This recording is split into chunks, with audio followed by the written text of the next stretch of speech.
എല്ലാവർക്കും നമസ്കാരം. First of all thank you so much for coming.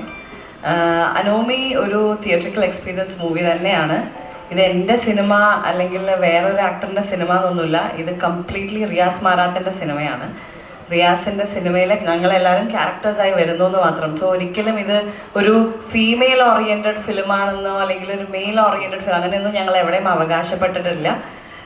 ഇത് ഈ കഥയിൽ ഞങ്ങളെ ആകർഷിച്ചതും എനിക്ക് തോന്നുന്നു ഈ ക്ലൈമാക്സും അതിന് മുൻപ് വരുന്ന ട്വിസ്റ്റും ഒക്കെ തന്നെയാണ്. അപ്പം അത് വർക്കൗട്ട് ആയി എന്നറിയുന്നതിൽ ഒരുപാട് സന്തോഷം. എനിക്ക് കിട്ടുന്ന മെസ്സേജുകളും അല്ലാതെ വരുന്ന ഫേസ്ബുക്ക് പോസ്റ്റുകളും കമൻറ്റുകളും ഒക്കെ നമുക്ക് കാണുന്നതിൽ നിന്നും മനസ്സിലാക്കാൻ പറ്റുന്നത് ഞങ്ങൾക്ക് കണക്റ്റായ ആ ഒരു ഫാക്ടർ ഓഡിയൻസിന് കണക്റ്റായി എന്ന് തന്നെയാണ്.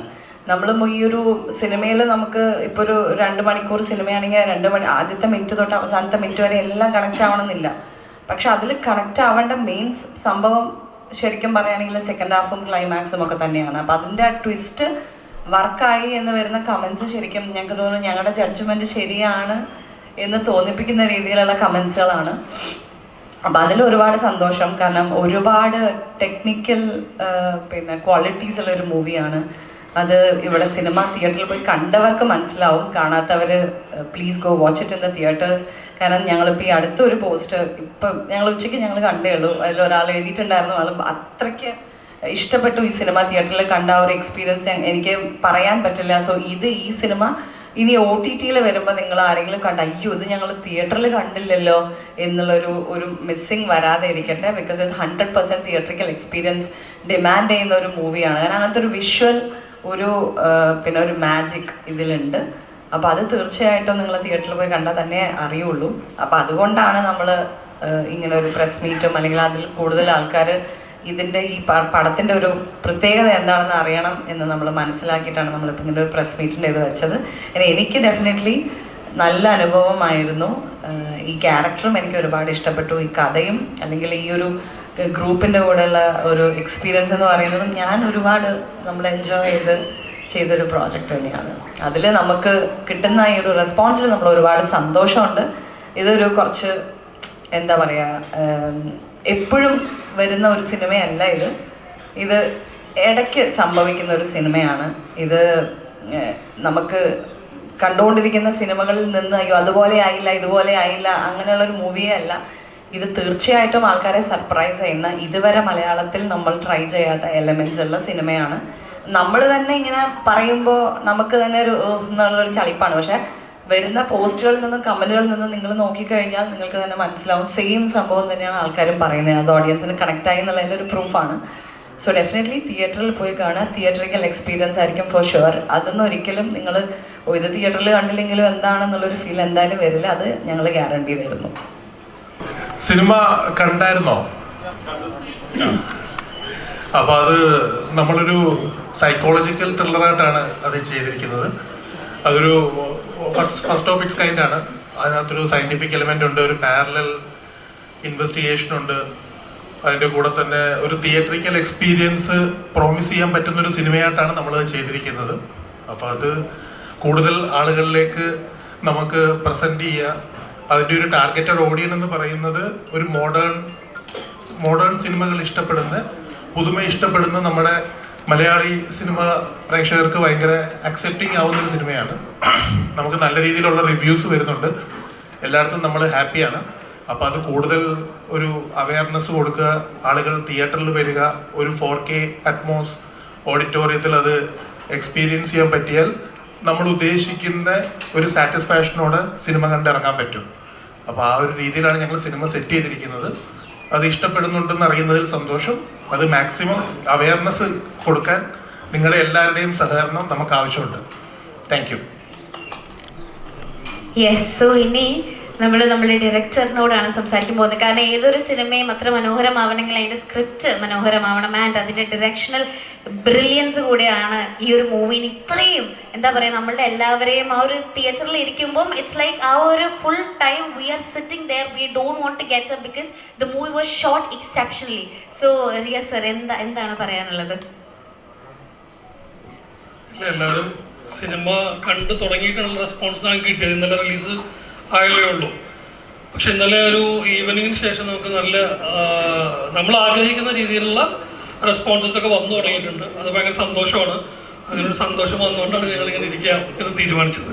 അതുവരെ ഞങ്ങളൊന്നും ഇരിക്കുകയായിരുന്നു. സോ ഇപ്പോൾ നമുക്ക് എന്താ പറയുക, നമ്മൾ ആഗ്രഹിക്കുന്ന നമ്മുടെ അടുത്ത എഫേർട്ടിനനുസരിച്ചിട്ടുള്ള റിവ്യൂസൊക്കെ വന്നു തുടങ്ങി.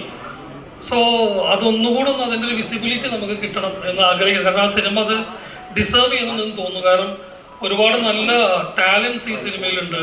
ഇപ്പോൾ ഇതിൻ്റെ സൗണ്ട് ആണെങ്കിൽ അല്ലെങ്കിൽ വിഷ്വൽസ്, അങ്ങനെ എല്ലാ കാര്യങ്ങളും അതിൻ്റെ ഒരു ടോപ്പ് നോച്ച് ടെക്നിക്കൽ ടീമിനെ അസംബിൾ ചെയ്യാൻ ഞങ്ങൾക്ക് സാധിച്ചിട്ടുണ്ട്. അപ്പോൾ അത് അർഹിക്കുന്ന രീതിയിലുള്ളൊരു വിസിബിലിറ്റി അതിന് കിട്ടിക്കഴിഞ്ഞാൽ കുറേ കൂടെ നല്ല റിപ്പോർട്ട്സും കുറേ കൂടെ നല്ല റിവ്യൂസും നമ്മുടെ ഒരു എഫേർട്ടിനനുസരിച്ചുള്ള റിവ്യൂസൊക്കെ കിട്ടും എന്നൊരു ഉറപ്പ് നിൽക്കുന്നതുകൊണ്ടാണ് ഞങ്ങൾ ഇങ്ങനെ ഒരു പ്രസ് മീറ്റിനെ കുറിച്ച് ആലോചിച്ചതും. ഉറപ്പായിട്ട് എല്ലാവരും കാണുക. കണ്ടു കഴിഞ്ഞാൽ നിങ്ങൾക്ക് ഇഷ്ടപ്പെടാൻ സാധ്യതയുള്ളൊരു ജോണറാണ് സിനിമ. ഒരു സൈക്കോളജിക്കൽ ഇൻവെസ്റ്റിഗേറ്റീവ് സിനിമ എന്ന രീതിയിലാണ് ഞങ്ങൾ അതിനെ ട്രീറ്റ് ചെയ്തിരിക്കുന്നത്. അപ്പോൾ അതിൻ്റെ ഒരു എൻവിയോൺമെൻറ്റ് സെറ്റായി വരാനുള്ളൊരു ഫസ്റ്റ് ഹാഫും ആ എൻവിയോൺമെൻറ്റിൽ നിന്ന് പിക്ക് ചെയ്ത് ക്ലൈമാക്സിലോട്ടുള്ളൊരു പേസുമാണ് ഈ സിനിമയുടെ ഒരു മൂഡ് സെറ്റ് ചെയ്തിരിക്കുന്നത്. അപ്പോൾ ചില റിവ്യൂസിലൊക്കെ ഞാനിങ്ങനെ ഫസ്റ്റ് ഹാഫിൽ കുറച്ച് ലാഗ് ഉണ്ടെന്നൊക്കെ കേട്ടായിരുന്നു. പക്ഷെ അത് മേ ബി ആളുകൾക്ക് ലാഗായിട്ട് ഫീൽ ചെയ്യുന്നുണ്ടായിരിക്കാം, മേ ബി അത്. പക്ഷെ അതൊരു സൈക്കോളജിക്കൽ ഡിസ്ട്രക്ഷൻ ഉള്ള ഒരാളുടെ മൈൻഡ് സെറ്റ് പറഞ്ഞു പോകുമ്പോൾ നമ്മൾ ആ കഥ ആവശ്യപ്പെടുന്ന ഒരു ഫോർമേഷൻ ഓഫ് ദ വേൾഡ് ഉണ്ട്. അതാണ് ആക്ച്വലി നമ്മളവിടെ ട്രീറ്റ് ചെയ്യാൻ ശ്രമിച്ചിട്ടുള്ളത്. അത് എത്രത്തോളം ആണ് അതിൻ്റെ സക്സസ് ആയിട്ടുള്ളത് എനിക്കറിയില്ല. പക്ഷെ ഇപ്പോൾ കിട്ടുന്ന റിവ്യൂസും ഇപ്പോൾ കിട്ടുന്ന ആളുകളുടെ പേഴ്സണലായിട്ടുള്ള മെസ്സേജസ് ആണെങ്കിലും ഫേസ്ബുക്കിലും യൂട്യൂബിലും കാണുന്ന കാര്യങ്ങളാണെങ്കിലും നമുക്ക് ഭയങ്കര സന്തോഷമുണ്ട്. അപ്പോൾ അതൊന്ന് മാക്സിമം ക്ലൈമാക്സ് ഒക്കെ ഭയങ്കര നന്നായി ആൾക്കാർ പറയുന്നുണ്ട്. അപ്പോൾ അത് ഒരു നല്ല രീതിയിലൂടെ എത്തിക്കുക എന്നുള്ളതാണ് ആവശ്യം. അപ്പോൾ എന്തായാലും നിങ്ങളൊക്കെ കാണണം, നിങ്ങളിലൂടെ ആളുകൾ കാണട്ടെ കൂടുതലായിട്ട്. Thank you. Yes, thank you. I think അദ്ദേഹം പറഞ്ഞതുപോലെ ക്ലൈമാക്സിന്റെ ആ ഒരു 30 മിനിറ്റ് ആണ് നമ്മളെ എല്ലാവരും ആ സീറ്റിൽ ഇങ്ങനെ പിടിച്ചിരുത്തുന്നത്. ബിക്കോസ് സത്യം പറയാലോ ഒരു രക്ഷയില്ലായിരുന്നു. Thank you. ആ ഒരു ക്ലൈമാക്സിലോട്ട് എത്തിക്കുക എന്നുള്ളതാണ് ആ സിനിമയുടെ ഒരു ഉദ്ദേശം. അത് ആളുകൾക്ക് പ്രഡിക്റ്റബിൾ ആവാത്ത രീതിയിൽ മാക്സിമം കൊണ്ടുപോകുക എന്നുള്ളൊരു അതാണ് അതിൻ്റെ ചാലഞ്ച് എനിക്ക് ഫീൽ ചെയ്തിട്ടുള്ളത്. പക്ഷെ അതിപ്പോൾ ക്ലൈമാക്സ് നല്ലതാണ് എന്ന് പറയുമ്പോൾ നമുക്കതൊരു സന്തോഷമുണ്ട്. അത് ഇനിയും ആളുകൾ സന്തോഷിക്കുന്ന അവസ്ഥയിലേക്ക് എത്തിക്കട്ടെ. തീർച്ചയായിട്ടും സർ. സോ അടുത്തതായിട്ട് നമ്മളുടെ very very talented and young ആയിട്ടുള്ള ഷബിൻ, അദ്ദേഹത്തിന് തന്നെയാണ്. Yes Shabin, please tell us your experience of the movie. Hello, നമസ്കാരം. ആദ്യം തന്നെ എല്ലാവരോടും നന്ദി പറയട്ടെ, നിങ്ങളെല്ലാവരും ഇങ്ങനെ വന്നേന്. എല്ലാവരും സിനിമ കണ്ടോ? ഇവിടെ ഇരിക്കുന്ന എല്ലാവരും കണ്ടിട്ടുണ്ടോ? ഓക്കെ. നല്ല ഫീഡ്ബാക്സ് ഉണ്ട്. ഞങ്ങളെല്ലാവരും ഭയങ്കര ഹാപ്പിയാണ്. പ്രത്യേകിച്ച് ഇപ്പോൾ ഇവിടെ തന്നെ പറയുന്നുണ്ട് ക്ലൈമാക്സ് ഒക്കെ ഭയങ്കര അടിപൊളിയായിട്ടുണ്ടെന്ന്. അപ്പം ഒരുപാട് സന്തോഷം. എനിക്ക് നല്ല എക്സ്പീരിയൻസ് ആയിരുന്നു. ഇതിൻ്റെ കോർ ഐഡിയ കേട്ടപ്പോൾ ഇതിൻ്റെ ക്ലൈമാക്സിലെ ഏരിയ നമുക്ക് ഭയങ്കരമായിട്ട് സ്ട്രൈക്ക് ചെയ്തിട്ടുണ്ടായിരുന്നു. അപ്പം ഭയങ്കര അടിപൊളി എക്സ്പീരിയൻസ് ആയിരുന്നു എനിക്ക്. ചേച്ചീൻ്റെ കൂടെ ആണെങ്കിലും റഹ്മാനിക്കൻ്റെ കൂടെ ആണെങ്കിലും അർജുൻ, ബിനു, പപ്പു, ദൃശ്യ, കുറേ പേരുണ്ട്, കുറേ ആക്ടേഴ്സ് ഉണ്ട് ഇതിനകത്ത്. എല്ലാവരോടും വർക്ക് ചെയ്യാൻ പറ്റിയതിൽ എനിക്ക് ഒരുപാട് സന്തോഷമുണ്ട്. പടം തിയേറ്ററിൽ പോയി കാണാത്തവരുണ്ടെങ്കിൽ തീർച്ചയായിട്ടും തിയേറ്ററിൽ പോയി തന്നെ കാണണം. എക്സ്പീരിയൻസ് ചെയ്യാൻ ഉള്ള കാര്യങ്ങളെല്ലാം ഞങ്ങൾ ചെയ്തു വെച്ചിട്ടുണ്ട്. അപ്പം തിയേറ്ററിൽ തന്നെ പോയി കാണണം. Thank you. യെസ്. സോ ഇനി ഞാൻ മാത്രം ചോദ്യം ചോദിച്ചാൽ മതിയാവില്ല. ഇവരെല്ലാവരും വെയിറ്റ് ചെയ്യുവാണ് നിങ്ങളോട് ഇന്ററാക്ട് ചെയ്യുന്നത്. ബിക്കോസ് ഇതിൽ മൂവി കണ്ടവരുണ്ട്, ഇനി കാണാൻ പോകുന്നവരുണ്ട്. സോ സർപ്രൈസ് എലമെന്റ്സ് ഉണ്ട് ഇവർക്ക് ചിലവർക്ക്. പിന്നെ ഫീഡ്ബാക്ക് ആയിട്ടുള്ള കാര്യങ്ങളും പറയാനുണ്ട്. അപ്പം the floor is actually open for all of you to ask questions related to the movie. അപ്പം മൂവിയുടെ എക്സ്പീരിയൻസും കഥകളും എല്ലാം ഷെയർ ചെയ്യാനായിട്ട് ഇവർ റെഡിയാണ്. So over to the media crew over here.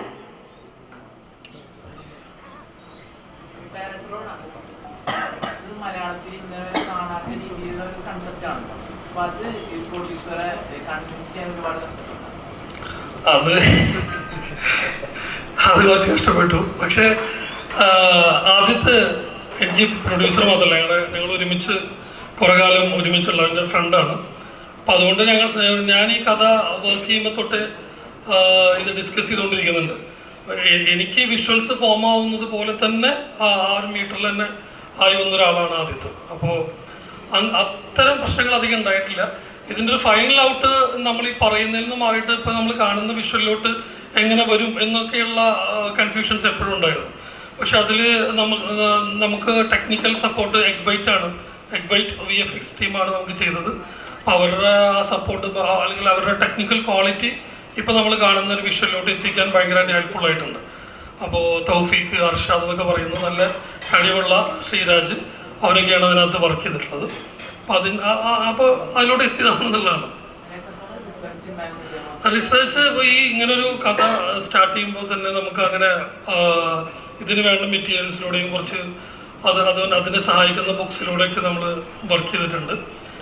പിന്നെ ഒരു സൈഫൈ ആണ്, നമ്മളെപ്പോഴും അതിലൊരു ഫിക്ഷൻ ഉണ്ട് കൃത്യമായിട്ട്, അല്ലാണ്ട് ഒരു പ്യുവർ സയൻസ് എന്നുള്ള രീതിയിലല്ല നമ്മളതിനെ വർക്ക് ചെയ്തിട്ടുള്ളത്.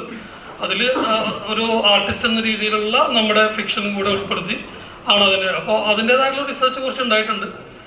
ബാക്കി ടെക്നിക്കലി ഇതൊരു വെൽ ഫിറ്റ് ആയിട്ട് എത്തിക്കുക എന്നുള്ളതായിരുന്നു ചാലഞ്ച്. അത് ഏറെക്കുറെ ഈ ക്ലൈമാക്സ് നന്നായി എന്ന് പറയുന്ന കമൻറ്റിലൂടെ നമുക്ക് സാറ്റിസ്ഫൈഡ് ആണ്.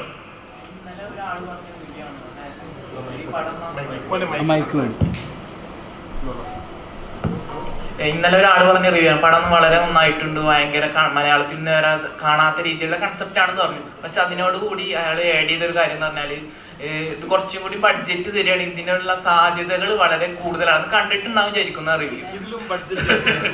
അല്ല, അത് സാധ്യതകൾ എന്ന് പറഞ്ഞാൽ നമ്മളിപ്പോൾ അതിനെ ഉപയോഗിച്ചിരിക്കുന്നത് അതിൻ്റെ ഒരു എൻഡ് പോർഷനിൽ ക്ലൈമാക്സിൽ ഒരു ചെറിയ മീൻസ് ഒരു ആവശ്യത്തിനുള്ള ഒരു ഏരിയ ആയിട്ടാണ് യൂസ് ചെയ്തിരിക്കുന്നത്. നിങ്ങൾ ഈ പറയുന്ന അല്ലെങ്കിൽ ഞങ്ങൾ കാണിച്ചിരിക്കുന്ന ആ വിഷ്വൽ പരിപാടി എന്ന് പറയുന്നത് അതിൻ്റെ വലിപ്പം കൂട്ടിക്കഴിഞ്ഞാൽ പിന്നെ അത് വേറൊരു സിനിമയായി. ഇപ്പം അത് നമ്മളൊരു ക്യാപ്സ്യൂൾ രൂപത്തിൽ കാണുമ്പോൾ അതിനൊരു ഭംഗിയുണ്ട്. അതല്ലാതെ അങ്ങനെ ഒരു സിനിമ വേറെ തന്നെ ഒരു മുഴുവൻ സിനിമ ആലോചിച്ചുകൂടെ എന്നൊക്കെ തോന്നുന്നൊരു തോട്ടിൽ വരുന്നതാണ് അങ്ങനത്തെ ഡിസ്കഷൻ. എനിക്ക് തോന്നുന്നു നല്ലതാണ് അങ്ങനത്തെ ഡിസ്കഷൻസ്. നമുക്ക് ഇതിനൊരു സ്വീകാര്യത കിട്ടിക്കഴിഞ്ഞാൽ ഉറപ്പായിട്ടും എനിക്കല്ലെങ്കിലും വേറെ ആളുകൾക്കും അങ്ങനത്തെ കാര്യങ്ങളൊക്കെ ചെയ്യാനുള്ളൊരു പ്രചോദനമായിരിക്കും തോന്നുന്നു എനിക്ക്. അപ്പോൾ VFX അത്രയും സാധ്യതകളുണ്ട്. പ്യുവർ VFX എന്ന് മാത്രം പറയാൻ പറ്റില്ല. അതിന് നമ്മൾ മിനിയേച്ചർ വെച്ച് ഷൂട്ട് ചെയ്തെടുത്തതാണ്. അത് കുറേ സംഗതികൾ മിനിയേച്ചർ ഷൂട്ട് നടത്തി പിന്നെ അതിനെ VFXലോട്ട് കൊണ്ടുപോയി അങ്ങനെ എൻഹാൻസ് ചെയ്തതാണത്. VFX ആണ് അതിൽ കൂടുതലുള്ളത്. പക്ഷെ അതിന് ഇങ്ങനൊരു ബിഹൈൻഡ് വർക്കും കൂടെ അതിൻ്റെ പുറകെ ഉണ്ട്.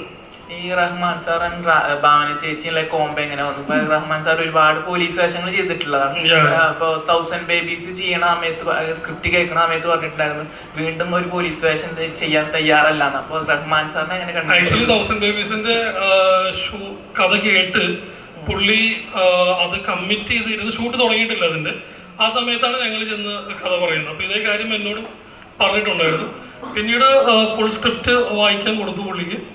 പിന്നെ അദ്ദേഹം വായിച്ചു കഴിഞ്ഞപ്പോൾ അദ്ദേഹത്തിന് അത് ചെയ്യാൻ തോന്നിയെന്ന് പറഞ്ഞു എൻ്റെ അടുത്ത്. പിന്നെ എനിക്ക് തോന്നുന്നു പുള്ളിയുടെ ഒരു ഓറ സാറ്റിസ്ഫൈ ചെയ്യുന്ന കുറേ സംഗതികൾ ഈ സിനിമയുടെ സെക്കൻഡ് ഹാഫിൽ കൃത്യമായിട്ടുണ്ട്. സോറി. അപ്പോൾ അതായിരിക്കും അദ്ദേഹത്തിന് കൺവിൻസിങ് ആയിട്ടുണ്ടായിരിക്കാൻ തോന്നുന്നു. പിന്നെ ഇതിൻ്റെ DOP സുജിത് സാരംഗാണ്. സുജിത് സാരംഗാണ് നമ്മുടെ ധ്രുവങ്ങൾ 16 സിനിമ അദ്ദേഹത്തെ വെച്ചിട്ട് തന്നെ പുള്ളി അതിൻ്റെ DOP സുജിത് സാരംഗാണ് ധ്രുവങ്ങൾ 16. അപ്പോൾ ആ ഒരു കണക്ഷനും അതിൽ കിട്ടുന്ന ഒരു ഗ്യാരണ്ടി ഒക്കെ ഉണ്ടായിരിക്കുമല്ലോ.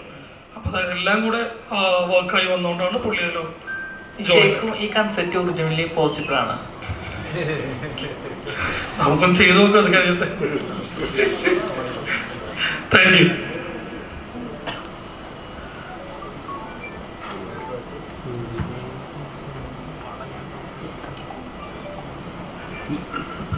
Hello. My question is to the director. There were some underwater shots which were like very beautiful and impact that we have not seen before. Can you share your challenges, how it was shot? It was like something you have not seen before. Underwater actually ഞങ്ങള് ഡയറക്ടർക്ക് വലിയ challenge ഒന്നും ഇല്ലായിരുന്നു. അതെ, നമുക്കത് shoot ചെയ്യാനായിട്ട് ഞങ്ങൾ മുംബൈയിലാണത് shoot ചെയ്തത്. കാരണം ഇവിടെ അത്രയും ഡെപ്തുള്ള ഷൂട്ടിംഗ് പോസിബിലിറ്റി ഉള്ള പൂൾസ് കുറവായിരുന്നു. അപ്പോൾ അവിടുന്ന് എനിക്ക് അദ്ദേഹത്തിന് നമ്മുടെ ടെക്നീഷ്യൻ മറന്നുപോയി, മുകേഷ് അല്ലേ, അങ്ങനെ ഒരു DOP എടുത്ത് അവിടെ മുംബൈയിലാണ് ഷൂട്ട് ചെയ്തെടുത്തത്. അവിടെ ഇത്രയും ആ ഒരു ഡെപ്തൊക്കെ ഫീൽ ചെയ്യും. കാരണം ഒരുപാട് ഡെപ്തിൽ ക്യാമറ വെച്ച് കഴിഞ്ഞാൽ മാത്രം നമുക്ക് അങ്ങനത്തെ ഷോട്ട്സ് കിട്ടുള്ളൂ എന്നാണ് ഞങ്ങൾ DOP പറഞ്ഞത്. അപ്പോൾ അതിന് പറ്റുന്നൊരു സ്ഥലം സെറ്റ് ചെയ്തെടുത്ത് അവിടെയാണ് ഷൂട്ട് ചെയ്തത്. പക്ഷെ ഇവരാണ് അതിനകത്ത് മുങ്ങിക്കൊണ്ടിരുന്നത്. ഇവരാണ് ശരിക്കും ചാലഞ്ച് നേരിട്ടത്. ആക്ച്വലി വെള്ളം കുടിച്ചു. ഷെവിന് പിന്നെ സ്വിമ്മിങ്ങും അറിയില്ല. അതെ, ഗുണമുണ്ട്. മൈക്കിന് നിബിന് കൊടുത്തേ. എന്തോ നിബിന് നിബിന് നിബിന്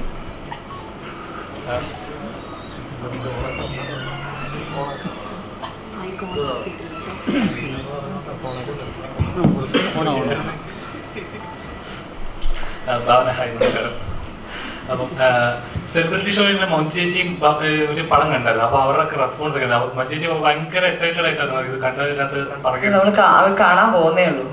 കാണാൻ പോകുന്നേ ഉള്ളൂ. അപ്പൊ മഞ്ചേച്ചി പറഞ്ഞിട്ടുണ്ടായിരുന്നു ഇങ്ങനെ ഭയങ്കര എക്സൈറ്റഡ് ആണ്. അതെ അതെ അതെ. എനിക്ക് ട്രെയിലർ കണ്ടപ്പോഴും ടീസർ കണ്ടപ്പോഴും ഈവൻ സോങ്സ് കണ്ടപ്പോഴൊക്കെ എനിക്ക് മെസ്സേജസ് അയച്ചിട്ടുണ്ടായിരുന്നു. അപ്പോൾ അവർ പറഞ്ഞിട്ടുണ്ടായിരുന്നു അത് ഭയങ്കര ഇൻട്രസ്റ്റിംഗ് ആയിട്ട് കുറച്ച് ഡിഫറെൻ്റ് ആയിട്ട് തോന്നുന്നുണ്ട്, എന്തായാലും കാണുന്നുണ്ട്, നാളെ കാണുന്നുണ്ട്. അപ്പോൾ ഞാൻ നേരിട്ട് ചോദിക്കാം. അതേപോലെ ഇപ്പൊ ഇതിനകത്ത് പറയുന്നുണ്ട് റീ ഇൻട്രൊഡ്യൂസിങ് ഭാവന. അപ്പൊ നമ്മളൊരു കഥ, ഒരു ഡയറക്ടർ ഉള്ള ഒരു പ്രൊഡ്യൂസർ വന്നൊരു കഥ കൺവിൻസ് ചെയ്യുമ്പോൾ ഞങ്ങൾ ഇങ്ങനെ ഒരു ടൈറ്റിലാണ് ഭാവനയ്ക്ക് കൊടുക്കാൻ ആഗ്രഹിക്കുന്നത് എന്ന് പറയുമ്പോൾ ഫസ്റ്റ് മൈൻഡ് വന്നൊരു കാര്യം എന്തായിരുന്നു? നമ്മളിപ്പോൾ ഷൂട്ടൊക്കെ കഴിഞ്ഞ് ഏകദേശം നമ്മുടെ ബാക്കി കാര്യങ്ങളൊക്കെ പോസ്റ്റ് പ്രൊഡക്ഷനൊക്കെ നടക്കുന്ന സമയത്താണ് ഇവരിങ്ങനെ ഒരു ഐഡിയ ചോദിച്ചത്. ഞാൻ അതിന് എനിക്ക് പ്രശ്നമൊന്നും തോന്നിയില്ല. കാരണം ഞാൻ ഇതുവരെ ചെയ്യാത്ത ഒരു കൈൻഡ് ഓഫ് ഒരു റോളും ക്യാരക്ടറൊക്കെയാണ്. അത് കണ്ട ആൾക്കാർക്ക് മനസ്സിലാവും. അപ്പോൾ അതിനെ ജസ്റ്റിഫൈ ചെയ്യുന്നുണ്ട്. അപ്പോൾ അതുകൊണ്ടാണ് എൻ്റെ അടുത്ത് അങ്ങനെ വെച്ചോട്ടേയും ചോദിച്ചു, ഞാൻ വെച്ചോളാൻ പറഞ്ഞു. അത്രേ ഉള്ളൂ. അവരിപ്പം നമ്മളിപ്പോൾ ചെയ്ത് വെച്ചിരിക്കുന്ന കഥാപാത്രങ്ങൾ ഉണ്ടാവില്ല. ഇപ്പം നമ്മൾ ചെയ്ത കഥാപാത്രങ്ങൾ, ചെയ്യാൻ ആഗ്രഹിക്കുന്ന കഥാപാത്രങ്ങൾ ഉണ്ടാവും. അപ്പം ഓരോ എക്സ്പെരിമെന്റ്, ഇതൊരു എക്സ്പെരിമെന്റ് ആയിരുന്നു. അപ്പം മലയാള സിനിമ ഇപ്പോൾ പുതിയ സിനിമ ഇപ്പം ഇനി മസ്കിക്ഷ പറഞ്ഞ ഇറങ്ങാൻ പോകുന്നു. അങ്ങനെ വേറൊരു ലെവൽ എക്സ്പെരിമെന്റൽ സിനിമകൾ വന്നുകൊണ്ടിരിക്കുകയാണ്. അപ്പം ഇനിയൊരു സിനിമ ചെയ്യുവാണെങ്കിൽ ഇങ്ങനത്തെ ഒരു എക്സ്പെരിമെന്റൽ ചെയ്യണമെന്നാണ് ആഗ്രഹം. അങ്ങനെയൊന്നുമില്ല. ഇങ്ങനെ എക്സ്പെരിമെന്റ് സിനിമകൾ വരുന്നത് നല്ലതാണ്. അല്ലെങ്കിൽ ഇന്നല്ലെങ്കിൽ നാളെ അത് ഭയങ്കരമായിട്ട് ചർച്ച ചെയ്യപ്പെടും. കാരണം എന്താണെന്ന് വെച്ചിട്ടുണ്ടെങ്കിൽ ഒരുപക്ഷെ പെട്ടെന്നൊരു പുതിയ സാധനം കൊണ്ടേ കൊടുക്കുമ്പോൾ എല്ലാവരും ഒന്ന് എന്നാവും. പക്ഷെ കുറച്ച് കഴിയുമ്പോൾ അവർക്ക് അത് അന്നത്തെ ആ ഫിലിം എന്നവരങ്ങനെ നമുക്ക് ചിലപ്പോൾ അങ്ങനത്തെ ഒരു തോട്ട് വരാൻ സാധ്യതയുണ്ട്. അതുകൊണ്ട് എക്സ്പെരിമെൻ്റൽ മൂവീസ് എപ്പോഴും വെൽക്കം ചെയ്യുന്ന വളരെ ഇവോൾവ് ആയിട്ടുള്ള ഒരു ഓഡിയൻസ് ഉണ്ട് നമുക്ക് നമ്മുടെ നാട്ടിൽ, കേരളത്തിൽ.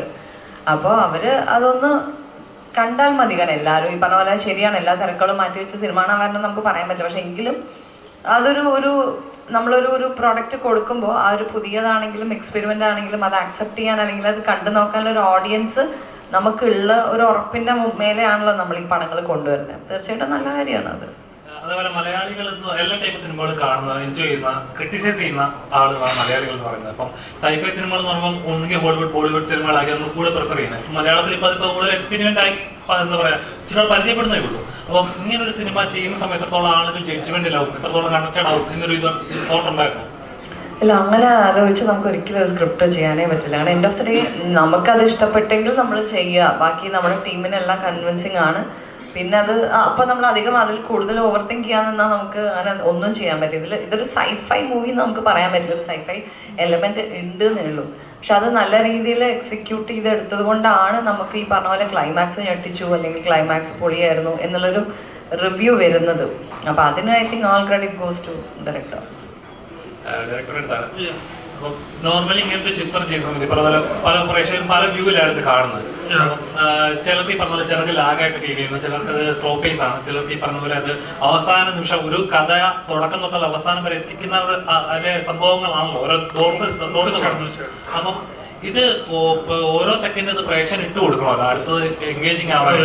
അപ്പം ഇത് ചെയ്യുന്ന സമയത്ത് അല്ലെങ്കിൽ എന്റെ പ്രേക്ഷകൻ ഇത് കണക്റ്റഡ് ആവണം, അല്ലെങ്കിൽ ഇത് കുറച്ച് പിന്നീട് ചിന്തിക്കാനുള്ള ലെവലില് ഇപ്പൊ എക്കോ ഒക്കെ ഇറങ്ങിയ സമയത്ത് അപ്പൊ എത്രത്തോളം ആ തോട്ട് പ്രോസസിംഗ് ഉണ്ട്? അല്ല, എന്താ പറയുക, ഇത് നമ്മളൊരു റൈറ്റിങ്ങിലോട്ട് പോകുമ്പോഴും അല്ലെങ്കിൽ ഒരു ഫിലിം മേക്കിങ്ങിലോട്ട് പോകുമ്പോഴും നമുക്ക് അതിൻ്റെ ടോട്ടൽ പ്രോസസ്സിൽ ഇത് പ്രേക്ഷകർ എങ്ങനെ കണക്റ്റ് ആവും എന്ന് മാത്രം ആലോചിച്ച് ഒരു ക്രിയേഷൻ ചെയ്യാൻ പറ്റുമെന്ന് എനിക്ക് തോന്നുന്നില്ല. എനിക്കറിയില്ല. നമ്മളെപ്പോഴും ആ സ്റ്റോറി അല്ലെങ്കിൽ ആ ഒരു ഫിലിം മേക്കിംഗ് രീതിയിലോട് എങ്ങനെ ഈ കഥ എങ്ങനെ പറയണം എന്നുള്ളൊരു ജസ്റ്റിഫിക്കേഷനിൽ മാത്രമേ നമുക്ക് ട്രാവൽ ചെയ്യാനായിട്ട് പറ്റുള്ളൂ. മറ്റൊരു ഹോപ്പാണ് അത് പ്രേക്ഷകർ അത് ഈ രീതിയിൽ എടുക്കും എന്നുള്ളത്. അത് മാത്രം കോൺഷ്യസ് ആയിട്ട് നോക്കിയിട്ട് നമുക്കൊന്നും മുന്നോട്ട് കൊണ്ടുപോകാൻ പറ്റത്തില്ല. പക്ഷെ ഒരു എൻവയോൺമെന്റ് സെറ്റ് ചെയ്യാണ് നമ്മളെപ്പോഴും ഒരു സിനിമ, ഞാൻ മനസ്സിലാക്കുന്നത് ഒരു എൻവയോൺമെന്റ് സെറ്റ് ചെയ്യാണ് നമ്മൾ ചെയ്യുന്നത്. അപ്പോൾ ഇതിനൊരു ക്ലൈമാക്സ് ഉണ്ട്, നമ്മൾ എഴുതുമ്പോൾ ഇതിനൊരു ക്ലൈമാക്സ് ഉണ്ട്. ഇത് വന്ന് നിൽക്കേണ്ട രീതി ഇങ്ങനെയാണ്. ഇതിൽ മേ ബി ഇങ്ങനത്തെ ചില ട്വിസ്റ്റുകൾ ഉണ്ടായിരിക്കാം. അത് ഇങ്ങനെ ഒരു എക്സ്പെരിമെന്റൽ ക്ലൈമാക്സിലോട്ടാണ് ഇത് ട്രാവൽ ചെയ്യണത് എന്നുള്ളത് ഒരു റൈറ്റർ എന്നുള്ള രീതിയിൽ നമുക്കത് അറിയാം. അപ്പോൾ അതിനെ സാറ്റിസ്ഫൈ ചെയ്യുന്ന ഒരു ഫസ്റ്റ് ഹാഫും അതിനെ എലിവേറ്റ് ചെയ്യുന്ന ഒരു സെക്കൻഡ് ഹാഫും ക്രിയേറ്റ് ചെയ്യുക എന്നുള്ളതാണ് നമ്മളെപ്പോഴും ആലോചിക്കുക. പിന്നെ ഇതിൻ്റെ ഫസ്റ്റ് ഹാഫിൽ എനിക്ക് തോന്നുന്നത് ഒരു സൈക്കോളജിക്കലി ഇല്ലായിട്ടുള്ള അല്ലെങ്കിൽ ഡിസ്റ്റർബിങ് മൈൻഡിലുള്ള ഒരാളുടെ പ്രശ്നങ്ങളും പെയിനുമാണ് നമ്മൾ ഫസ്റ്റ് ഹാഫിൽ കാണിക്കാൻ ശ്രമിക്കുന്നത്. അപ്പോൾ അങ്ങനെ ഒരാളുടെ മൈൻഡ് സെറ്റ് ഒരു ഓഡിയന് കണക്റ്റ് ആവണമെങ്കിൽ അവരും കുറച്ചൊന്ന് ഡിസ്റ്റർബ്ഡ് ആവണം, അല്ലെങ്കിൽ അയാളുടെ വോയിസസും അയാളുടെ ഇന്നർ ഫീലിങ്സും അങ്ങനെയുള്ള കാര്യങ്ങളൊക്കെ ഒരു ഡിസ്ട്രാക്റ്റഡ് ആയിട്ട് ആളുകൾക്ക് ഫീൽ ചെയ്താൽ മാത്രമേ ഈ പറയുന്ന സെക്കൻഡ് ഹാഫിലോട്ട് എത്തുമ്പോൾ നമുക്ക് ആ ഈ പറയുന്ന ഒരു നല്ല ക്ലൈമാക്സ് എന്ന് പറയുന്ന വിഷ്വലിലോട്ട് കൊണ്ടുപോകുമ്പോൾ അതൊരു ജസ്റ്റിഫിക്കേഷൻ ആവുള്ളൂ എന്നാണ് ഞാൻ കരുതുന്നത്. മനസ്സിലായല്ലോ? അപ്പോൾ അതിൽ അങ്ങനെയുള്ളൊരു ട്രാവലാണ് ഈ സിനിമ. ഒരിക്കലും എനിക്ക് തോന്നുന്നു എപ്പോഴും മേ ബി ഞാനടക്കമുള്ള ആളുകളുടെ ഒരു ഇതായിരിക്കാം, ഫസ്റ്റ് ഹാഫ് സെക്കൻഡ് ഹാഫ് എന്ന് പറഞ്ഞിട്ട് നമ്മൾ എപ്പോഴും ഇങ്ങനെ ഒരു വിലയിരുത്തലിലോട്ട് വരും. എനിക്കറിയില്ല, നമ്മളൊരു റൈറ്റിങ്ങിലോട്ട് സമീപിക്കുമ്പോൾ നമുക്ക് അങ്ങനെ ഫീൽ ചെയ്യില്ല. നമ്മളൊരു സിനിമയാണ് നമ്മൾ ഉണ്ടാക്കുന്നത്. ആ സിനിമ ഉറപ്പായിട്ടും ആളുകൾക്ക് ലാഗ് വന്ന ആളുകൾ ലാഗ് എന്ന് പറയും. പക്ഷെ ചില സിനിമകൾക്ക് ആ ലാഗ് ഒരു ആവശ്യമായിരിക്കും. അതൊരു ക്രിയേറ്ററെ സംബന്ധിച്ചാണ് കേട്ടോ. ഓഡിയൻസിനെ സംബന്ധിച്ച് അത് ലാഗ് ആണെങ്കിൽ അങ്ങനെ തന്നെ പറയാനുള്ള അവകാശം അവർക്കുണ്ട്. പക്ഷെ ഈ പറഞ്ഞ പോലെ ഈ സെക്കൻഡ് ഹാഫ് ഇത്രയും പേസ് ഉണ്ടെന്നും ക്ലൈമാക്സ് നന്നായെന്നും പറയുന്നത് ഇങ്ങനെ ഒരു ഫസ്റ്റ് ഹാഫ് ഉള്ളതുകൊണ്ടാണ് ഞാൻ വിചാരിക്കുന്നത്. Thank you. ഭാവന അനോമിയിൽ നോക്കി കഴിഞ്ഞാൽ പ്രൊഡ്യൂസറായിട്ടും രംഗത്ത് വന്നിട്ടുണ്ട്. അപ്പം ആർട്ടിസ്റ്റിനെക്കാട്ടിൽ ഉപരി അല്ലെങ്കിൽ പ്രൊഡ്യൂസർ ആവാൻ ഏത് മൊമെന്റിലാണ് അങ്ങനെ ഒരു ഡിസിഷൻ എടുത്തത്? അതേപോലെ തന്നെ ആർട്ടിസ്റ്റിനെക്കാട്ടിൽ ഉപരി പ്രൊഡ്യൂസറായിട്ട് അനോമിയുടെ സെറ്റിൽ എത്രത്തോളം ഷോ ഇറക്കാൻ സാധിച്ചിട്ടുണ്ട്?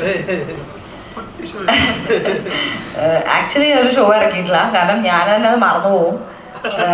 കാരണം അതെ, ഇത് ഞാനൊരു ആക്ടർ എന്നുള്ള രീതിയിൽ കമ്മിറ്റ് ചെയ്തൊരു സിനിമ തന്നെയാണ്. നമ്മൾ എടുത്ത് കഥ കേട്ട് ഇഷ്ടപ്പെട്ട ഡീറ്റെയിൽ ആയിട്ട് സ്ക്രിപ്റ്റ് വേണമെന്ന് പറഞ്ഞാൽ അത് വായിച്ച് അപ്പോൾ അതിന് ഇഷ്ടപ്പെട്ട് അങ്ങനെയാണ് നമ്മൾ ഈ മൂവി നമ്മൾ കമ്മിറ്റ് ചെയ്യുന്നത് ആക്ടർ എന്നുള്ള രീതിയിൽ. അത് കഴിഞ്ഞ് നമ്മൾ പടം കഴിഞ്ഞ് ഒരു 1 സ്കെഡ്യൂൾ കഴിഞ്ഞിട്ടാണ് ഇവർ ആദിത്തും റിയാസും ഇങ്ങനെ ഒരു തോട്ട് തരുന്നത്, എനിക്കൊരു പ്രൊഡക്ഷൻ്റെ ഭാഗമാവാൻ എങ്ങനെയാണ് താല്പര്യമുണ്ടോ എന്നുള്ള രീതിയിൽ. അതത്ര ഭയങ്കര സീരിയസ് ആയിട്ട് ആലോചിച്ചിട്ടൊന്നുമല്ല, ഇവർ വെച്ച വിഷ്വൽസിൽ വന്നൊരു കോൺഫിഡൻസിലാണ് നമ്മൾ വൈ നോട്ട്, കൊള്ളാം, ഇത് നമ്മൾ വിചാരിച്ചതിനേക്കാൾ നന്നായി വരുന്നുണ്ട്. അങ്ങനെയാണ് ഞാനിതിൽ അങ്ങനെ പ്രൊഡക്ഷൻ സൈഡിൽ കൂടി ഇന്നാവുന്നത്.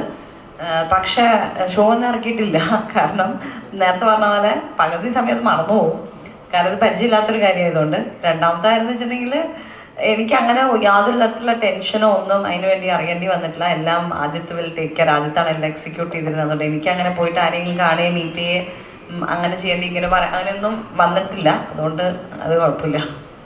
പിന്നെ അതേപോലെ ഇപ്പം നോക്കിക്കഴിഞ്ഞാൽ നമ്മൾ തൊട്ട് അനോമി വരെ നോക്കിക്കഴിഞ്ഞാൽ മലയാള സിനിമ ഒരുപാട് മാറിയിട്ടുണ്ട്. അപ്പം ആ ഒരു വ്യത്യാസം ഭാവന എങ്ങനെയാണ് നോക്കിക്കാണുന്നത്? കൂടുതലും നല്ല മാറ്റങ്ങളാണ്. അതായത് പിന്നെ കുറേ കാലം വരെയും നമ്മുടെ സിനിമ ഒരു 3 പോയിന്റിൽ ഇങ്ങനെ കിടന്ന് കറങ്ങുമായിരുന്നു, ഒരു നായകൻ, ഒരു നായിക, ഒരു വില്ലൻ എന്ന് പറഞ്ഞിട്ട്. അതിൽ നിന്നൊക്കെ മാറി മാറി മാറി മാറി ഇപ്പോൾ ഒരു കഥ, അതിലെ കഥാപാത്രങ്ങൾ, അങ്ങനെയായി സിനിമ. അതിൽ ഭയങ്കര നല്ല ചേഞ്ചാണ്. കാരണം നായകൻ നായിക സിനിമ എന്ന് പറയുമ്പോൾ നമ്മൾ കാണുമ്പോൾ തന്നെ നമുക്ക് അറിയാം അവസാനം നായകൻ ജയിക്കും, വില്ലൻ സൈഡ് ആവും എന്നുള്ളത് നമുക്കറിയാം, എങ്കിലും നമ്മൾ കാണും. അതിൽ വ്യത്യസ്തമായ സിനിമകൾ ഒരുപാടുണ്ടെങ്കിൽ പോലും അങ്ങനെ ഡിഫറെൻ്റ് ആയിട്ടുള്ള ഫോർമുലാസ് വളരെ കുറവായിരുന്നു. ഇപ്പം നേരത്തെ പറഞ്ഞ പോലെ എക്സ്പെരിമെൻ്റൽ ഫിലിംസ് വരുന്നു, നമ്മളെ സർപ്രൈസ് അയക്കുന്ന കുറേ എലമെൻറ്റ്സ് വരുന്നു. ഇപ്പോൾ മലയാളം സിനിമ എന്ന് പറയുന്നത് തമിഴന്മാർ, തെലുങ്ക്, കന്നഡ, ഹിന്ദി, ഈവൻ മറ്റേ പാകിസ്ഥാനി ആക്ടേഴ്സ് വരെ സംസാരിക്കുന്നു മലയാള സിനിമയെ വെച്ച്. കാരണം എന്തുകൊണ്ടെന്ന് വെച്ചാൽ ഇത്രയും യുണീക്കായിട്ടുള്ള ഐഡിയാസ് നമ്മൾ കൊണ്ടുവരുന്നതുകൊണ്ടാണ്. അത് നല്ല കാര്യമാണ്. അറ്റ് ദ സെയിം ടൈം ഒരു ചെറിയ കാര്യം എന്ന് വെച്ചാൽ നമ്മൾ പെട്ടെന്ന് OTT-യിൽ മൂവീസ് വരുന്നു എന്നുള്ളൊരു കോൺസെപ്റ്റ് ഉള്ളതുകൊണ്ട് ആൾക്കാർക്ക് ഒരു ലേഡ് ബാക്ക് മനോഭാവമുണ്ട്. OTT-യിൽ വരുമ്പോൾ കാണാം. അത് ഒരു പ്രൊഡ്യൂസർ എന്നുള്ള രീതിയിൽ പലർക്കും, അല്ലെങ്കിൽ ഡിസ്ട്രിബ്യൂട്ടേഴ്സിന്, തിയേറ്റർ ഓണേഴ്സിന് കിട്ടുന്ന ഒരു ചെറിയ ഒരു അടിയാണ്. അപ്പോൾ അത് ഒരു ചെറിയൊരു മൈനസും ബാക്കി ഒരു വലിയ കുറേ പോസിറ്റീവ്സും ഉണ്ട്. പക്ഷേ എനിക്ക് തോന്നുന്നു അപ്പോഴും ഈ നല്ല മൗത്ത് പബ്ലിസിറ്റി, കാരണം നമ്മുടെ പടത്തിൽ അങ്ങനെ പറയാൻ സൂപ്പർ സ്റ്റാർസ് ഒന്നുമില്ല. നേരത്തെ പറഞ്ഞ പോലെ നമ്മുടെ പടത്തിൽ നമ്മളെല്ലാവരും ക്യാരക്ടേഴ്സായിട്ട് അഭിനയിക്കുന്നു. സൂപ്പർ വുമൺ ആണ്. അപ്പോൾ അങ്ങനെ ഒരു ഇതില്ലാത്തതുകൊണ്ട് അവർ സിനിമയായിട്ട് കാണാൻ വരിക. ഇതൊരു നല്ല സിനിമയാണ്, ഇത് ഭാവനയുടെ സിനിമയോ റഹ്മാന്റെ സിനിമയോ അങ്ങനെയൊന്നുമല്ല. ഇതൊരു നല്ല സിനിമ, ഒരു പുതിയ ഡയറക്ടറാണ്, അദ്ദേഹം ആദ്യമായി ഡയറക്റ്റ് ചെയ്യുന്ന ഒരു സിനിമയാണ്. അതിൽ ആകെ കൂടെ നമ്മൾ കേട്ട ഒരു കാര്യം ഫസ്റ്റ് ഹാഫിൽ ചെറിയ ലാഗ് ഉണ്ട് എന്നാണ്. ഇവിടെ 10 സിനിമ കഴിഞ്ഞ ഡയറക്ടേഴ്സിന്റെ സിനിമയിലും കേൾക്കുന്ന ഒരു കാര്യമാണ് നമ്മൾ ഇത്തിരി ലാഗ് ഉണ്ട്. സോ ലാഗ് എന്ന് പറയുന്നത് നേരത്തെ അദ്ദേഹം അതിനൊരു എക്സ്പ്ലനേഷൻ കൊടുക്കുകയും ചെയ്തു. സോ തീർച്ചയായിട്ടും ഒരു പുതിയ സംവിധായകൻ അത് നമുക്ക് ഒരു വലിയ കുറ്റമോ കുറവോ ആയിട്ട് ഞാൻ കാണുന്നില്ല. എനിക്ക് പ്രേക്ഷകരും അങ്ങനെ കാണുന്നില്ല. പക്ഷെ ഓഫ്കോഴ്സ് അവർ കാണുമ്പോൾ അവരുടെ ഒരു ഇത് പറയുകയാണ്, ഒരു ഫീഡ്ബാക്ക് പറയുകയാണ്. പക്ഷെ ആ ഒരു ആദ്യത്തെ സിനിമയിലത്തെ ഡയറക്ടർ തന്നെയാണ് ഇത്രയും ചാലഞ്ചിങ് ആയിട്ടുള്ള ഒരു സെക്കൻഡ് ഹാഫും ക്ലൈമാക്സും ഒരു ട്വിസ്റ്റും കൊടുത്തിരിക്കുന്നത്. സോ നമുക്ക് ബേസിക്കലി ഇവിടെ ഇത്ര പോസിറ്റീവ് ഉണ്ടെങ്കിലും ഒരു ചെറിയ നെഗറ്റീവിലേക്ക് പിടിക്കാനുള്ളൊരു മൈൻഡ് സെറ്റ് നമുക്കുള്ളിലുള്ളതുകൊണ്ടാണ് ഈ പ്രശ്നം. പക്ഷേ ഈ മൂവി നേരത്തെ ഞാൻ എല്ലാ ഇൻ്റർവ്യൂവിലും പറഞ്ഞ പോലെ ഞാൻ അഭിനയിച്ചുകൊണ്ട് നിങ്ങൾ പോയിട്ട് ഈ സിനിമ കാണണമെന്നൊന്നും ഞാൻ ഒരിക്കലും പറയില്ല. സിനിമ നല്ലതാണെങ്കിൽ തന്നെ ഓടുകയുള്ളൂ, സിനിമ നല്ലതാണെങ്കിൽ തന്നെ ആൾക്കാർ കാണുള്ളൂ. അല്ലാതെ മോശം സിനിമയാണെങ്കിലും നിങ്ങൾ കണ്ട് വിജയിപ്പിക്കണം എന്ന് ഒരാൾക്കും പറയാൻ പറ്റില്ല. അതുകൊണ്ട് വരുന്ന റിവ്യൂസാണ് ഞങ്ങളുടെ കോൺഫിഡൻസ്. ഞങ്ങൾ ആരെയും കൊണ്ടും പറയിപ്പിക്കുന്നതല്ല. അവർ തരുന്ന നമ്മൾ വിചാരിച്ച സാധനങ്ങൾ വർക്കാവുന്നുണ്ട് കേട്ടോ എന്ന് പറയുന്ന ഒരു കോൺഫിഡൻസ്, അത് ആൾക്കാർക്ക് വർക്കാവുന്നത് കൊണ്ട് ഇത് നമ്മൾ സ്പ്രെഡാക്കുക, അല്ലെങ്കിൽ ഇത് വിസിബിലിറ്റി കൂടുതൽ ഉണ്ടാക്കുക, ഇങ്ങനെ ഒരു മൂവിയിൽ ഇങ്ങനെ സംഭവങ്ങളുണ്ട് എന്നുള്ളത് പുറത്ത് വരിക്കുക എന്നുള്ളതാണ് ഇനി ഞങ്ങൾക്ക് ചെയ്യാൻ പറ്റുന്നൊരു കാര്യം. അതേപോലെ ഇന്നലെ അനോമി തിയേറ്റർ വിസിറ്റ് നടത്തിയപ്പം ഒരുപാട് പ്രേക്ഷകർ ഭാവനെ നേരിട്ട് കണ്ടിട്ട് അവരുടെ സ്നേഹമൊക്കെ അറിയിച്ചിട്ടുണ്ടായിരുന്നു. ഒരുപാട് ആളുകൾ ഓഡിയൻസ് ഭാവനെ സ്ക്രീനിൽ കാണാൻ ആഗ്രഹിക്കുന്നുണ്ട്. അതേപോലെ ഒരുപാട് മേക്കേഴ്സ് ആണെങ്കിലും ഭാവനെ വെച്ച് സിനിമ ചെയ്യാൻ ആഗ്രഹിക്കുന്നുണ്ട്. അപ്പോൾ അവർ ഈ ഒരു നേരത്തെ പറഞ്ഞ പോലെ ഒരു കംബാക്കിന് ശേഷമുള്ള ഭാവനെ എത്തരത്തിലുള്ള കഥാപാത്രങ്ങളായിട്ടാണ് സമീപിക്കുന്നത്? ഭാവന അല്ലെങ്കിൽ എത്തരത്തിലുള്ള കഥാപാത്രങ്ങൾ ചെയ്യാനായിരിക്കും കൂടുതൽ താല്പര്യപ്പെടുന്നത്? പക്ഷേ ഈ സിനിമ ഇനി വന്നത് കൊണ്ട് ഞാനിനി അടുത്ത മാസം തന്നെ അടുത്ത സിനിമ ചെയ്യും, അതിൻ്റെ അടുത്ത മാസം എനിക്ക് റിലീസ് അടുത്തുണ്ടാവുമെന്നൊന്നും ഞാൻ പറയില്ല. എനിക്ക് ഒരു മേക്കറിന് അല്ലെങ്കിൽ ഒരു ഡയറക്ടറിന് ഒരു ഫിലിം മേക്കറിന് ഇത് ഭാവന ചെയ്താൽ കറക്റ്റായിരിക്കും എന്നുള്ളൊരു ക്യാരക്ടർ വരുമ്പോഴേ അവരെന്നെ വിളിക്കുകയുള്ളൂ. അല്ലാതെ ഭാവന ഇപ്പോൾ ഒരു കമ്പാക്ക് നടത്തിയ കാരണം അടുത്ത സിനിമയിൽ ഭാവനയെ വിളിച്ചേക്കാരും പറയില്ല. അതുകൊണ്ട് ഒരു നല്ല ക്യാരക്ടർ ഇത് ഭാവന ചെയ്താൽ ഓക്കെ ആയിരിക്കും എന്ന് പറയുമ്പോൾ എനിക്ക് വരുന്നതാണ്. അത് ഞാൻ കേട്ടിട്ട് എനിക്ക് ഓക്കെ നമ്മളാണ് ഞാൻ കമ്മിറ്റ് ചെയ്യുന്നത്. അത് ചിലപ്പോൾ 3 മാസം എടുക്കാം, 4 മാസം എടുക്കാം, ചിലപ്പോൾ 6 മാസം എടുക്കാം. അപ്പോൾ ഒരു കംബാക്ക് നടത്തിയ ഉടനെ ഇനി ഞാൻ അടുത്ത എല്ലാ മാസവും റിലീസ് വയ്ക്കുന്ന എനിക്ക് ഒരിക്കലും പറയാൻ പറ്റില്ല. അതുകൊണ്ട് റോങ് യൂസ് ഞാൻ ഉപയോഗിക്കില്ല കംബാക്ക് എന്നുള്ളത്. പക്ഷെ അങ്ങനെ ഇന്ന പോലത്തെ ക്യാരക്ടറൊന്നുമില്ല. അവർക്ക് ഇത് ഭാവന ചെയ്താൽ ഓക്കെ ആയിരിക്കും എന്ന് കൺവിൻസിങ് ഉള്ള ക്യാരക്ടറുമായിട്ട് എൻ്റെ അടുത്ത് വരുമ്പോൾ എനിക്കും അത് ഇഷ്ടപ്പെടുകയാണെങ്കിൽ ഡെഫിനറ്റ്ലി ഞാൻ കമ്മിറ്റ് ചെയ്യും. അത്രയേ ഉള്ളൂ.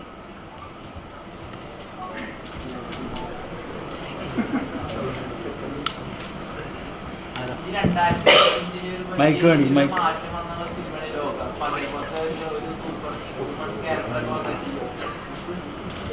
സൂപ്പർ വുമൻ ലോക വാമ്പയർ ഒരു സ്റ്റോറി ഭയങ്കര ആ സമയം ഭയങ്കര യുണീക്കായി നമ്മൾ മലയാളത്തിൽ ഇതുവരെ ആരും ചെയ്തിട്ടില്ല. അപ്പം ഇനി അങ്ങനത്തെ ഒരു മൂവി വന്നാൽ ചോദിച്ചാൽ എനിക്ക് അറിഞ്ഞോളൂ. പക്ഷെ ഓഫ്കോഴ്സ് നേരത്തെ പറഞ്ഞ പോലെ സ്ക്രിപ്റ്റ് നല്ലതാണ്, എനിക്ക് ഇൻട്രസ്റ്റഡ് ആണ്, ഞാൻ ചെയ്യും. അങ്ങനെയൊന്നുമില്ല. നല്ല ക്യാരക്ടേഴ്സ് നല്ല സിനിമ എന്നുള്ളതല്ലോ. അത് ഒരാളും എന്തായാലും ഒരു നല്ല ക്യാരക്ടർ ചെയ്തില്ലേ, അതിനെ നമ്മൾ അപ്രീഷിയേറ്റ് ചെയ്യുന്നത്. ഇനി അതുപോലത്തെ ഒരു ക്യാരക്ടർ എനിക്ക് ചെയ്യണമെന്ന് എനിക്കില്ല. ഇല്ല, അത് അവർക്ക് അങ്ങനെ ഒരു ക്യാരക്ടർ ഉണ്ടെങ്കിൽ അവർക്ക് തോന്നുകയാണെങ്കിൽ വിളിക്കട്ടെ. അവാർഡോ? ഇല്ലില്ല. ഇനി വല്ല CGക്കും ഒക്കെ കിട്ടുകയാണെങ്കിൽ നമ്മൾ ഭയങ്കര സന്തോഷമായിരിക്കും. CG ബാക്ക്ഗ്രൗണ്ട് സ്കോർ ഒക്കെ നന്നായി ഡിസേർവ് ചെയ്യുന്നുണ്ട്. അവാർഡ് കിട്ടുന്ന ഇതൊന്നും എനിക്ക് തോന്നുന്നില്ല. അങ്ങനെയൊന്നുമില്ല. കേസ് ഓഫ് കൊണ്ടാന എന്നുള്ള ഞാനൊരു കന്നഡ ഫിലിം ചെയ്തിട്ടുണ്ട്. അത് ഇൻവെസ്റ്റിഗേഷൻ ആയാലും ഞാൻ പോലീസ് ഓഫീസറാണ്. അതല്ലാതെ ത്രില്ലേഴ്സ് ഞാൻ അധികം ചെയ്തിട്ടില്ല കേട്ടോ. എനിക്ക് ത്രില്ലർ ഭയങ്കര ഇഷ്ടമാണ്. പക്ഷെ എന്ന് കരുതി ഇനി വരികയാണെങ്കിലും നമുക്ക് ഇൻട്രീഗിങ് ആയിട്ടുള്ള ക്യാരക്ടർ ആണെങ്കിൽ ചെയ്യും. ത്രില്ലർ മാത്രമേ കൂടുതൽ ത്രില്ലർ ചെയ്യണം അങ്ങനെയൊന്നുമില്ല. നമ്മളൊരു ആക്ടർ എന്നുള്ള രീതിയിൽ എത്രയും വ്യത്യാസമുള്ള ക്യാരക്ടേഴ്സ് വരുന്നു അത് ചെയ്യുന്നു എന്ന് മാത്രം. മനോരമ സ്റ്റുഡിയോസിന്റെ ഫസ്റ്റ് മലയാളം മോഡൽ അവരെടുത്ത് ചെയ്യാൻ പോകുന്നത് ദൃശ്യം 3 അല്ലേ? സെക്കൻഡ് ഇതിനു മുമ്പ് അവര് ഒരു സിനിമയിൽ അസോസിയേറ്റ് ചെയ്തിട്ടുണ്ടായിരുന്നു. കഴിഞ്ഞ വർഷം ഇറങ്ങിയ ദാവീദ് ആന്റണിയുടെ ഒരു പടം പെപ്പയുടെ. ഇതവരുടെ സെക്കൻഡ്. ഈ ചതിക്കാത്ത തന്തു റിലീസ് ഉണ്ടാവും? അതെനിക്കറിയില്ല കേട്ടോ, എനിക്കറിഞ്ഞൂടാ.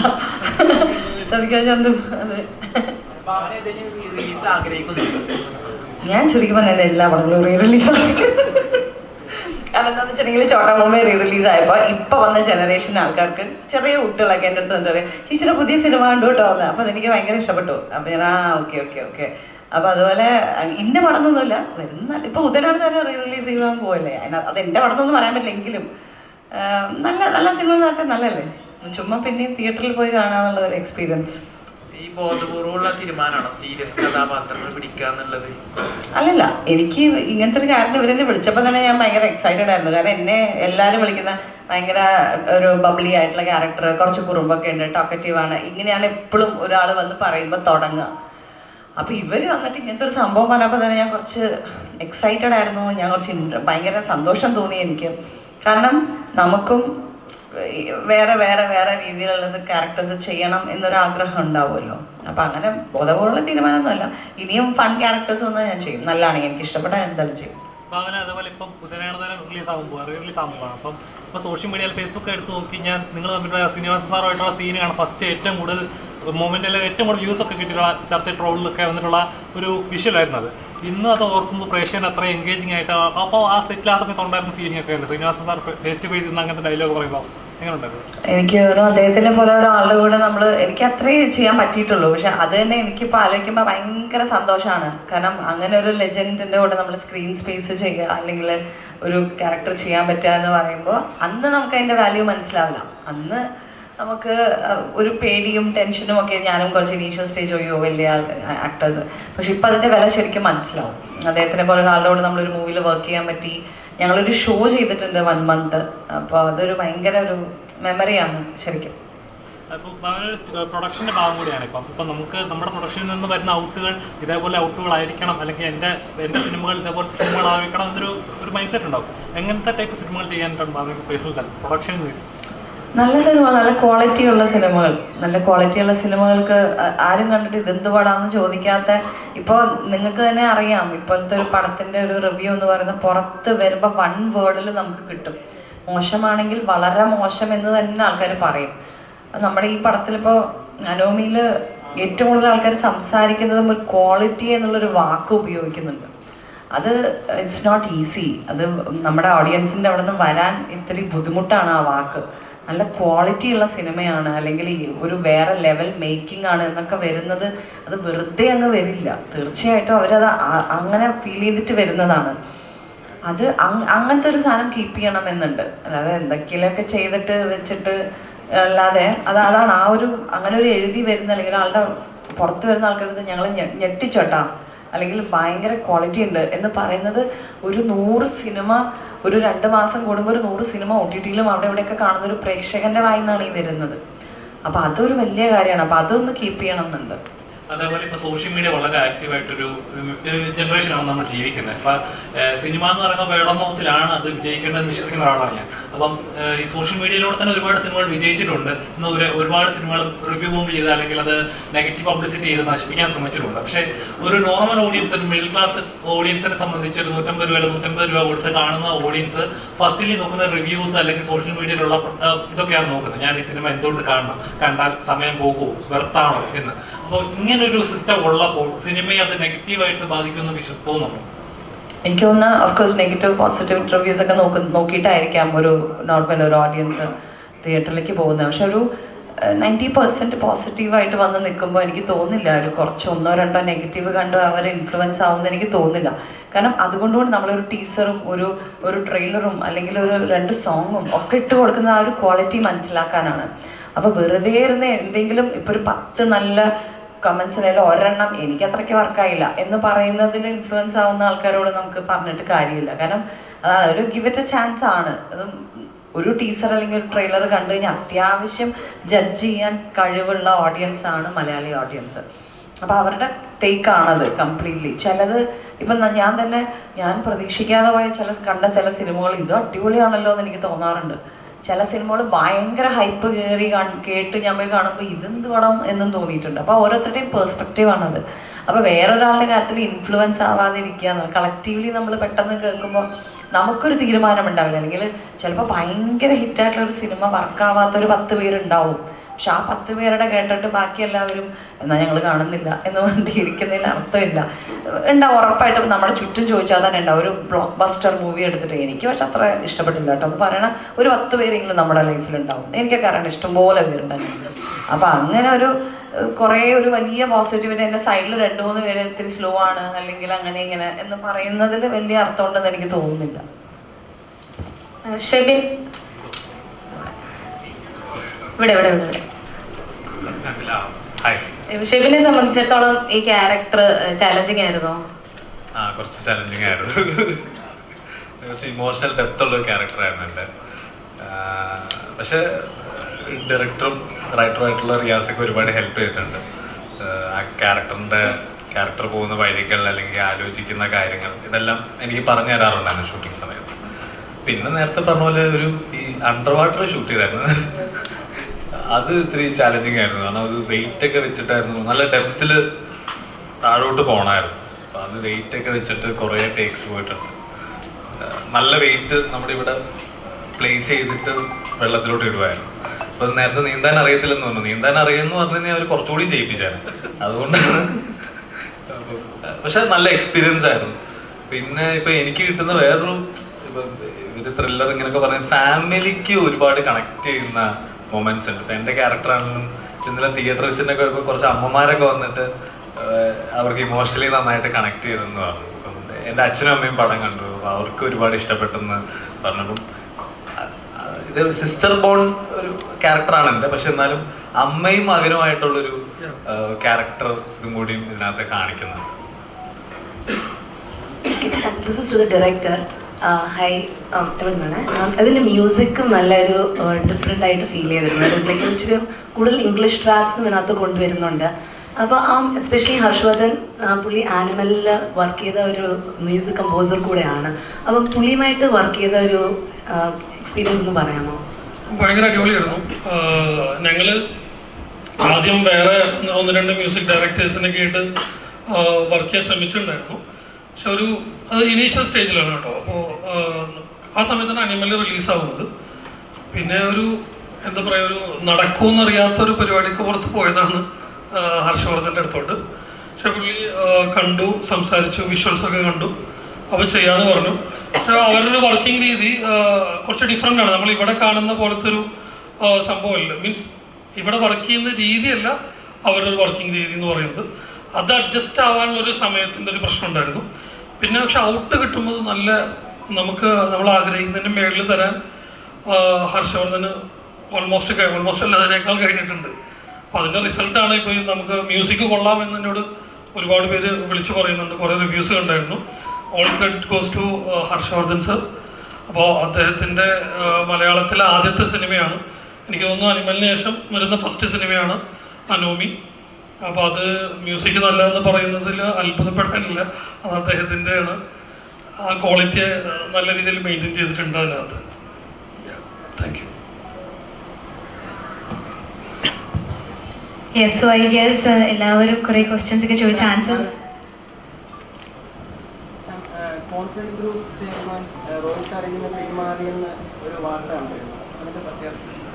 പിന്മാറിയതല്ല, അത് ടി സീരീസ് പനോരമ നമ്മുടെ മൂവി വാങ്ങിച്ചപ്പോൾ അവരായിട്ട് ഇൻവെസ്റ്റ് ചെയ്ത എല്ലാവരെയും അവർ ബൈ ഔട്ട് ചെയ്തതാണ്. അദ്ദേഹം ഇതിലൊരു എമൗണ്ട് ഇൻവെസ്റ്റ് ചെയ്തിരുന്നു 2025 ബിഗിനിങ്ങിലാണ് അത്, അല്ലേ? 24 അതെ, 24 ലാസ്റ്റ്. പനോരമ വന്നപ്പോൾ പനോരമ ടേക്ക് ഓവർ ചെയ്യായിരുന്നു മൂവി. അപ്പോൾ അതിൽ ഇൻവെസ്റ്റ് ചെയ്തിരുന്ന 2 പേരെ അവർ ബൈ ഔട്ട് ചെയ്തതാണ്. പിന്മാറിയതല്ല. അദ്ദേഹത്തിന് വളരെ ഇഷ്ടപ്പെട്ടു. ഇൻഫാക്ട് നമ്മുടെ ദുബായിൽ മിഥുൻ ചേട്ടനുണ്ടാവും, RJ മിഥുൻ ചേട്ടൻ. ഇപ്പോൾ ഒരു 2-3 ദിവസം മുമ്പ് ഞങ്ങൾ കണ്ടപ്പോൾ, ഒമാനിൽ വെച്ച് കണ്ടപ്പോൾ മിഥുൻ ചേട്ടൻ്റെ അടുത്ത് പറഞ്ഞു, റോയ് സാറ് പേഴ്സണലി അദ്ദേഹത്തിൻ്റെ അടുത്ത് പറഞ്ഞതാണ്, ഞാൻ ഈ അടുത്ത കണ്ടതിൽ ഏറ്റവും ക്വാളിറ്റിയുള്ള ഏറ്റവും നല്ല മേക്കിംഗ് ഉള്ള മൂവിയാണ് അനോമി, നന്നായിട്ട് പ്രൊമോട്ട് ചെയ്ത് വിടണം കേട്ടോ എന്ന് മിഥുൻ ചേട്ടൻ്റെ അടുത്താണ് അദ്ദേഹം പറഞ്ഞിട്ടുണ്ടായിരുന്നു എന്ന് കേട്ടപ്പോൾ നമുക്ക് വളരെ ഒരു സന്തോഷം തോന്നി. പക്ഷേ ന്യൂസ് ഓഫ് കോഴ്സ് വളരെ ഷോക്കിംഗ് ആണ്, വളരെ സാഡാണ്. So yes, I think with that last question നമ്മൾ ഈ ഒരു പ്രസ് മീറ്റിൻ്റെ എൻഡിങ്ങിലോട്ട് വരികയാണ്. ഏതൊരു നല്ല ചിത്രം ഉണ്ടാവണമെങ്കിലും ഡയറക്ടർ ബ്രില്യൻസ് വേണം, മ്യൂസിക് അടിപൊളിയായിരിക്കണം, ആക്ടേഴ്സ് എക്സെപ്ഷണൽ ആയിരിക്കണം, നീന്താൻ അറിയാണ്ട് കൂടെ നീന്തൽ സീൻ അല്ലാതെ അടിപൊളിയായിട്ട് അഭിനയിക്കണം, അല്ലേ? അറിയാം, വെറുതെ പറഞ്ഞതാണ് അവർ. എനിവേസ് അതെന്തായാലും ക്ലാരിഫൈ ആയി കിട്ടി ഇവർക്ക് എല്ലാവർക്കും. ഇനി അതൊരു പ്രശ്നമായേനെ. എനിവേസ് അപ്പോൾ എല്ലാവർക്കും ഒരു ഹാപ്പി പ്രസ് മീറ്റ് ആയിരുന്നു എന്ന് വിശ്വസിക്കുന്നു. Thank you to the wonderful team over here. വളരെ ഇൻട്രാക്റ്റീവ് ആയിരുന്നു, വളരെ പോസിറ്റീവ് ആയിരുന്നു, വളരെ ക്രിട്ടിക്കൽ ആയിരുന്നു എല്ലാതും. പക്ഷെ നമ്മളെല്ലാവരും ഹാപ്പി ആയിട്ടാണ് പിരിയുന്നത്. Thank you so much everybody for your questions and thank you to the crew for joining us. Thank you so much. Thank you. കാണാത്ത ആൾക്കാർ പ്ലീസ് തിയേറ്ററിൽ തന്നെ പോയി കാണൂ, എന്നിട്ട് പറയും. Thank U.